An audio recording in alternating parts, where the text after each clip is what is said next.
Welcome everyone to this another episode of Unlearning the Falsehoods. Today we are going to focus about how did the Christians, how did they manage to how did they manage to break this alliance of mutual benefit that they had forged uh, with the Muslims. Okay, we have covered in this series that right from I would like to say right from the later part of the 1800s towards 1909, when Bengal was partitioned. Up until that point, British and Muslims they had forged this alliance of mutual convenience between them because they had some common ground of being people of the book. What When we study the history of Bharat, okay, we usually tend to ignore certain realities that were shaping the other part of the world in the 17th and the 18th century. And why are they important? Because uh, the driving force behind certain actions that were taken by the Christian colonizer and the Islamic colonizer, both of these driving forces were influenced, and I would go to the extent of saying originated in the West Asian part of the earth, more specifically in Jerusalem. Okay, so both these religions, that is the religion of the book, that is Christianity and Islam, they are believed to have started or originated in Jerusalem. One of them in Mecca and the one in Jerusalem. But there is also considerable debate amongst the scholars of that religion as well. But that is leaving that aside. Okay. Now both these religions, they belong to this faith of monopolistic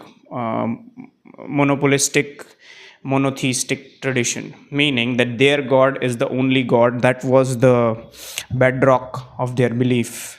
All right, so the Christians, they went on to find new lands to convert people. Why? Because they wanted to establish their legitimacy and their domination of that. Our monotheistic tradition, my version of monotheistic tradition is better. Same is the case with Islam as well. They also started converting people. So if you look at the world map, if you point out West Asia on world map, you will see that uh, wherever Islam spread, okay, they moved eastwards. So when you move eastwards from West Asia, you, after a while, traveling from Iran, and then you come to the frontiers of Bharat. Similarly, there were boats, okay, Spanish and Portuguese explorers. That something that we have covered in the very beginning of this series. They weren't exactly motivated by their aspirations of discovering new lands. That could have been one of the reasons, but the main reason for them discovering new lands was to find people that they could convert. So both these monotheistic traditions, they were in this obsessive race of winning this first position, as that our monotheistic tradition is better than yours. So inevitably they landed up on the shores of Bharat because majority of the pagans that had survived the onslaught of these monotheistic traditions lived in Bharat. Okay, so now both of them, they were motivated by these ideas of aggressive conversion. So whatever happened post 10th century onwards, okay, the driving forces of those events did not originate in Bharat herself. Okay, they originated outside, and whatever happened post 10th century are repercussions. All right, having said that, this is the background in which you are supposed to view the history of Bharat post 10th century onwards, but this is something that our history textbooks will conveniently ignore. And yep. So today we are going to focus about how this alliance of mutual benefit between the Christians and the Muslims, how did it come to an bitter end? How did it come to a bitter end? At least, for public consumption, it was out in the open that the Muslims and the Christians, they had some sort of a misunderstanding. How did that happen? Because there was annulment of partition of Bengal, something that the Muslim League cherished a lot. Okay. So we are going to start this off. Okay, we are going to start this off by words of, President of the Reception Committee of the Muslim League, Ajmal Khan. Muhammad Ajmal Khan was the president of the Reception Committee of the Muslim League. Muslim League held a session in held their third annual session in Delhi on 29th and 30th January 1910. Okay, this was the speech that Ajmal Khan made in the third session of the All India Muslim League. Let's hear what he had to say. Important and distinguished as the present assembly is, no better place could have been selected for it than Delhi. Imperial Delhi, the mention of whose name carries the mind back to a glorious past, whose fascinating life story has ever captivated the imagination of students of history, and whose uniquely favorable position led to British viceroys to hold the two memorable darbars of modern day on its historic soil. And it was in the fitness of things that the body, that is the Muslim League, which took its birth in the city of Jahangir. So Dhaka, the old name of Dhaka is Jahangirabad, should have completed the stage of its infancy in the city of Shah Jahan, that is Shahjahanabad. That is a place closer to Delhi. Okay. Now, why did I read this statement?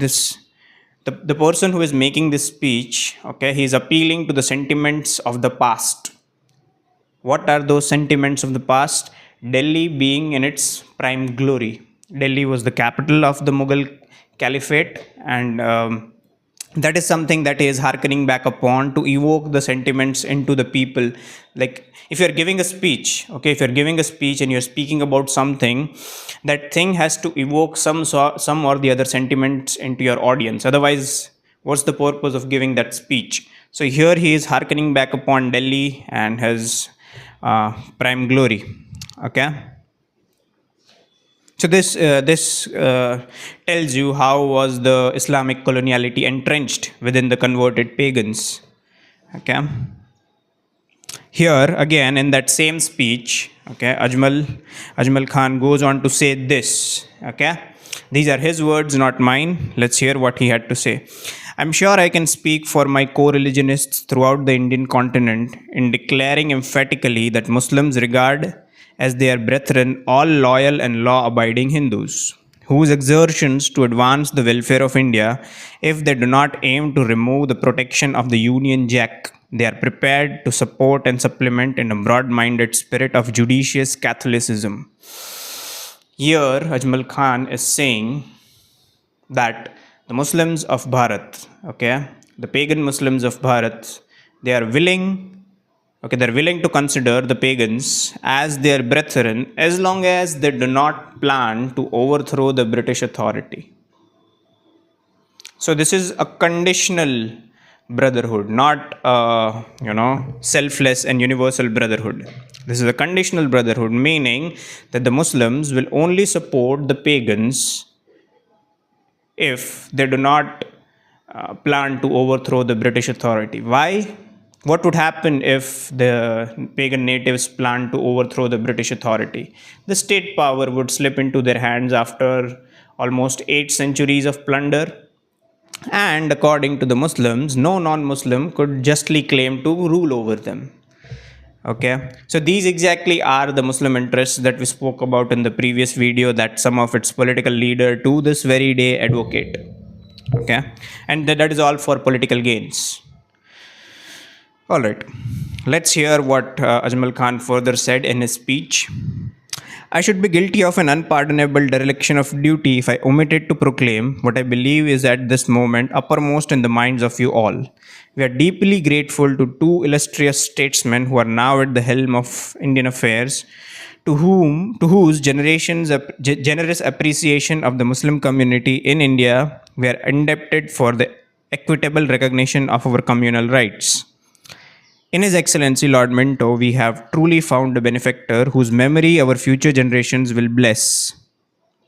We are no less thankful to the Right Honorable Lord Morley, who has grasped the Indian situation with rare precision and whose attitude towards His Imperial Majesty the Emperor's Muslim subjects has throughout been characterized by justice and sympathy. Loyalty to his rulers is ingrained in the Muslim's nature and is inculcated by his religion. The Quran expressly lays down that the Muslim and Christian are nearer each other than the followers of any other two faiths. Here, he is clearly articulating that fact that the Christian colonizer and the Islamic colonizer, both of them are the people of the book. and hence they have some common ground. They have some, at least some common political ground. Both of them have their interests, entangled, and both of them have formed this alliance of mutual convenience to corner the pagan. We also realize that the presence of British in India is the best guarantee for the preservation of peace and order in the country and for the equitable protection of Muslim interests. Again, this reeks of this ideology that if the British power was to be overthrown by the pagan, Muslim interests would be in danger. What were these interests? It's better we not get into it, otherwise, things could get heated and things could get political. That is again the problem with our country and our scenario and our people as well. We are just scared to have difficult conversations because certain difficult truths will come out, and definitely one of the party is bound to get hurt. But let's see if our generation, if our audience is mature enough to have these conversations without getting emotional. Okay. Now here, there is something that I need to point out is in a political democracy. Okay, it is very important for all. Political parties to be on the same page. Now, up until so far, right after the partition of Bengal, what political factions were on the same page? Number one was moderates in Congress. They were pretty much living under this impression of British benevolence and benediction, meaning that when the time comes, British will slowly and steadily grant us freedom. And by freedom, what they meant was dominion status within the British Empire, not complete and utter sovereignty. Next one was the Muslim League. Okay, they needed the British to, let's say, to keep the pagan from rising to the power of, occupying the state power. All right, and the next obviously were the British. Okay, now all of them were on the same page that we need to keep the nationalists or nationalist sentiments among the pagan natives in check, because if they rise, because they were pretty conscious about the fact that indeed the majority of the population still, after the onslaught of 6 or 7 centuries and 2 centuries of aggressive Christian conversion attempts, still the majority lot of this population was unproselytized. Okay, so they were acutely aware of that fact, that if at all the mass of the populace is going to unite, and if the revolutionary fervor takes over, okay, within no time the British will be overthrown. Okay, the Muslims will be subdued. Okay, and obviously the moderates, who were a pawn in this chess game between the Muslims and the Christians, they would be left with no choice but to side with the pagans, their real brethren. Okay. So yes, for all of these three political factors, the moderates, the Muslim League, and the British, one thing was for sure. Okay, the revolutionaries and the nationalists had no right to exist. Now I'm again going to appeal to your sense of reason. Do you still see the traces of this mentality in our current political discourse and even public discourse as well? Okay, you will be frowned upon, you will be labeled as a communal bigot if you talk about nationalist sentiments, if you talk about nationalism. Okay, so to this very day, this colonial idea and this colonial sentiment of moderates lingers upon as a legacy, and rather a painful legacy at that. Okay, that is it. So because the league also saw, okay, the Muslim League, they also saw that we still need the British to control the moderates. Majority of the moderates were the elites from the pagan community, people who had resources and the time and the leisure to participate in the political process. Okay, majority of the pagan natives, they were still engaged in their day-to-day lives because they weren't exactly politicized. And up to this very day, I would like to tell you that I still see people who do not take interest in politics. You should. Okay, your age does not matter. Even if you're 18 or 19, you should take active interest in politics of Bharat. You'll see where things are going. It's not that difficult. You don't need to study ancient or medieval history. Just look at the contemporary history. Pick up the history of Bharat from 1947 onwards, and you'll realize where things are going. Okay, so yes, all the three parties, they had this mutual convenience. Now, what happened was right after the partition in 1910, okay, right after the partition in 1910, George V, he was going to be the next successor to the throne of Britain, and he was here. He was here, and our history textbooks do not mention this, and there are no evidences or things out in the public domain as to who convinced him or what exactly convinced him. But George V, when he was here in 1910, he was convinced that the partition of Bengal was a wrong move. Okay, we don't know who convinced him, how exactly was he convinced, what he saw, but I guess it made sense. It made sense to his appeal of reason. And yes, so George V, he came here in 1910, and he was convinced. You know why? Because there was sedition coming up from Bengal. There were revolutionary after revolutionary rising up in Bengal. There was wide unrest. Even after the partition, there were communal riots, rampant communal riots. I mean, have you seen those Purge movies?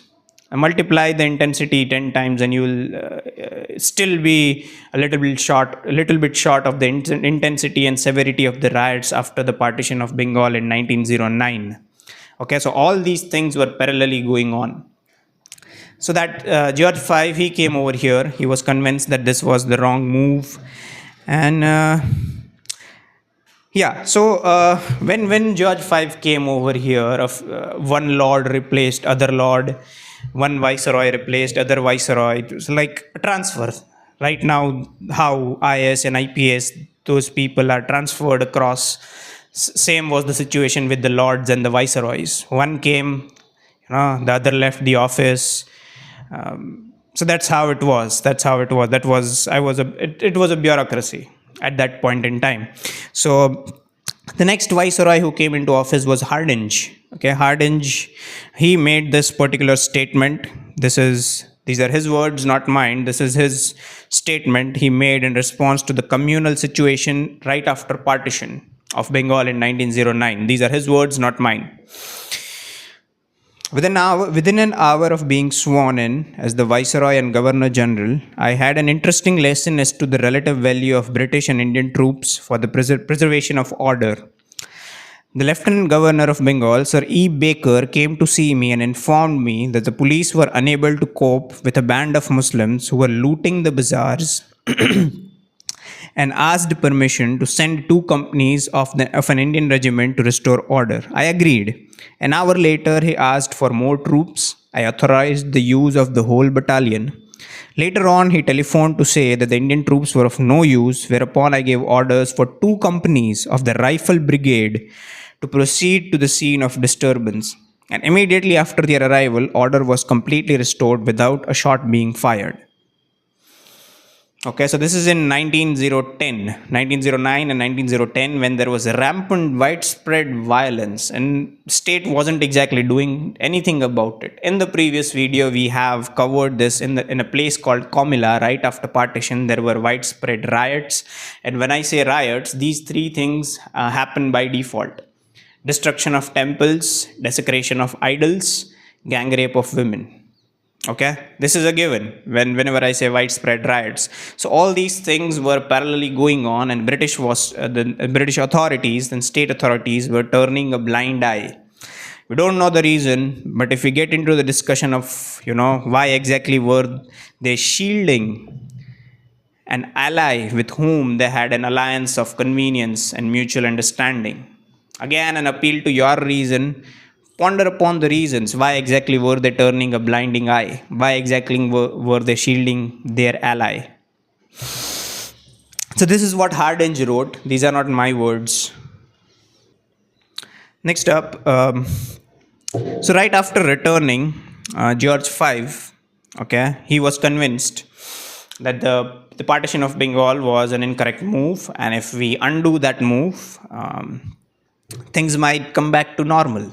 Okay, so this is something that he wrote. This is George V writing to Hardinge. Okay, these are not my words, these are the words of George V. He wrote this on 16th of December 1910. I hope that you will consult all the best men in India to consider what would be the best way to mark the fact of the first visit of King Emperor to India. Why not make two Bengals into a presidency like Bombay and Madras?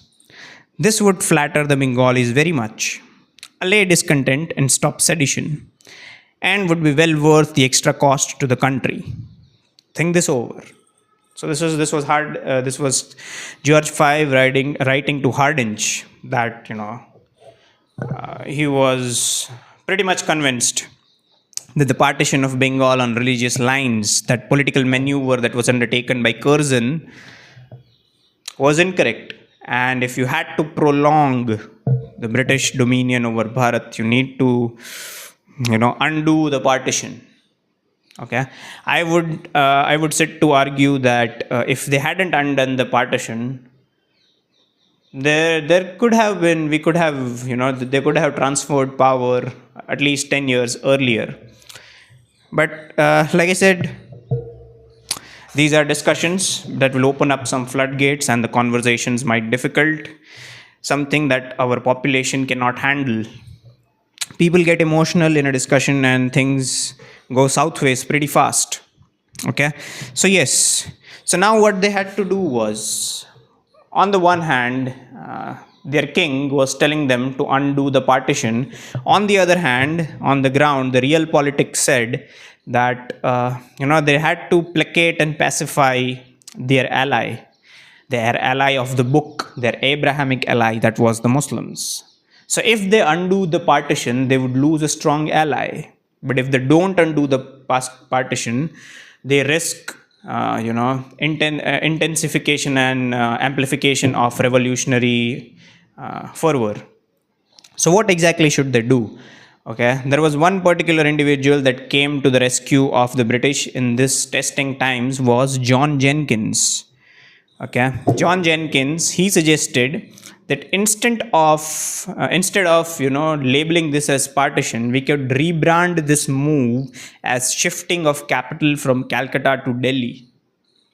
Okay, this indeed would prove to be a masterstroke in the future, because up until the partition of Bengal in 1909, Calcutta was the capital of Bharat for the British, obviously. Okay, so now if they undo the partition, but if they rebrand that move as shifting of capital from Calcutta to Delhi, okay, they would achieve both their ends. Number one is it will placate the Muslims, and it would again appeal to their sentiments of glories of the past, where Delhi was the seat of the Mughal Caliphate. That is number one. Number two is, if after undoing the partition, they would also pacify the Bengalis, and they would manage to check the rise of revolutionary fervor. So this was the idea of John Jenkins, and in future, after some modifications, it was accepted. Okay. So on 12th of December 1911, there was an event held that was called Delhi Darbar. Okay, on 12th of December 1911. Keep in mind, parallelly, there were a few pockets in Bharat where famine was still going on, but that is content for another video. But right now in this video, we'll focus on 12th of December 1911. There were some announcements made. Okay. In 1911, I want you to focus on the words. Why exactly do words matter? Why exactly do crafting a narrative matters? Because it is the narrative that guides the thinking of the people. Okay, so this is how the British announced the undoing of partition. Okay, so these were the announcements that were made in the presence of George V again when he was visiting for Delhi Darbar. Number one was, capital of British India was being transferred to Delhi from Calcutta. Okay, they're not speaking about undoing the partition. They're simply just saying that the capital is being transferred from Delhi, from Calcutta to Delhi. Number one. Number two was, Bengal had been elevated to a governorship. Number three, Bihar, Odisha, and Chota Nagpur would have lieutenant governor. And number four, Assam was back to being a chief commission, was back to being under a chief commissioner. So do you see how the game of words and how the game of narratives is played? In all these points that were announced in the Delhi Darbar, you do not see any reference to undoing the partition of Bengal. They rebranded their move as a shift of capital from Calcutta to Delhi. So this is how the narrative plays with your head, plays with your sentiment. Okay, and indeed it was successful. But obviously, the Muslims, the trusted ally of the British so far, to corner the pagan, they were miffed by this move. Okay, and this led to a breach of trust between two mutual allies. Okay, and now since there was this breach of trust, there was this vacuum created, and we will find out in the further videos in this series how exactly the future turn of events plays out after this breach of trust. How would British regain their trust of a miffed ally, that is the Muslims. Okay, that's it from this episode of Unlearning the Falsehoods. I will see you guys in the further videos. Thank you for watching.